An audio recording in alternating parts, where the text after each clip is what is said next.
So from here, wireless sensor network, cloud computing, big data analytics, and UAV unmanned aerial vehicle we have completed. Now today we are start with the web services. So web services. The term web services is either service offered by a electronic devices to other electronic device or communicating with each other via World Wide Web, that is internet, or a server running on a computer device. Listening for a request at a particular port over a network or serving the web document. Okay, so web service is an any piece of a software that makes itself available over the internet or standardized XML messaging system which is going to be used. XML is used to encode all communications to the web service. For example, a client invokes a web service by sending an XML message and then waits for corresponding XML response. Okay, so then what is the use of web services? Web services are the means by which the devices communicated over the network, and whether you use the mobile application, search engine, or an enterprise system.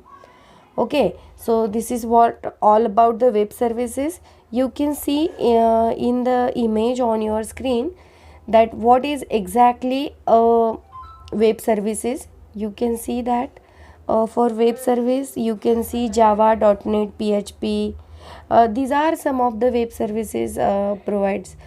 There are few central types of web services like XML, RPC, UDDI. RPC is the remote procedure call. These are the most basic XML protocol to exchange the data between the wide variety of the devices on a network. Okay, so JSON, RPC, you can see on your screen. These are the different types of web services.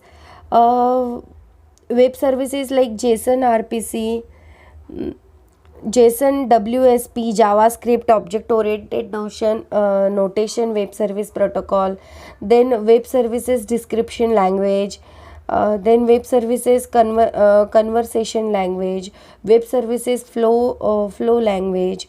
So these all are the web services types, okay, provided by the web services using this following protocol. So this is also come under the IoT nowadays, web services, IoT enabled devices. Okay,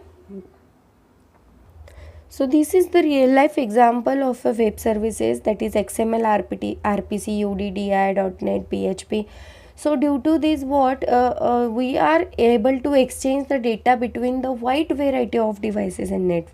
Okay, it uses HTTP to quickly and easily transfer the data and communication other information from client to server. This is what all about the web services. These are the type of web services. Now we are going to see what is exactly IoT and M2M. Okay, first, Internet of Things. Internet of Things is known as Internet of Things, where things are said to be communicating devices that can interact with each other using the communication media. Usually, every day some new devices are being integrated which uses IoT devices for its function.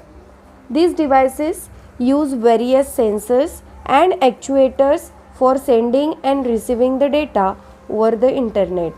It is an ecosystem where the devices share data through a communication media known as internet. Okay, so in IoT things are being communicating with the things. This is very important, one of the thing regarding the IoT. Now what is M2M? This is commonly known as machine to machine communication. Okay, machine to machine communication.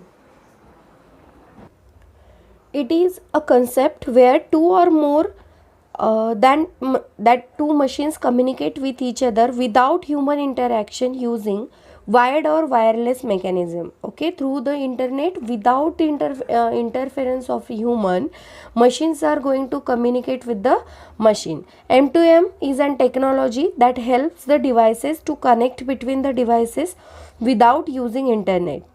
Okay, M2M communication offers several applications such as security, tracking, tracing, manufacturing, and facility management.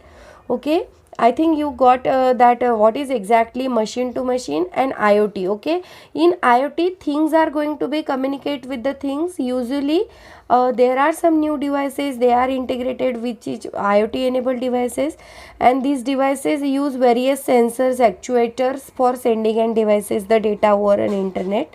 Whereas M2M is the machine learning part, where machine is talking with the machines and they are exchanging the result in between them. The biggest difference between the M2M and IoT is that M2M system uses point to point communication. Okay, M2M uses point to point communication, and IoT system meanwhile typically situates its devices within a global cloud network that allows large scale integration. Okay, that allows large scale integration and more sophisticated applications. So scalability is another key difference between the M2M and IoT. Okay, machine to machine is exactly sound like two machines communicating or exchanging a data without human interfacing or interaction. Okay, this includes serial connection between the wireless or wired connections. Okay, so this is what all about the IoT and M2M, and here we are completes all IoT enabled devices, and we have seen these all IoT enabled devices, that is wireless sensor network, cloud computing, big data analytics, UAV, web services, and IoT and machine to machine communications here in today's lecture. Okay, fine.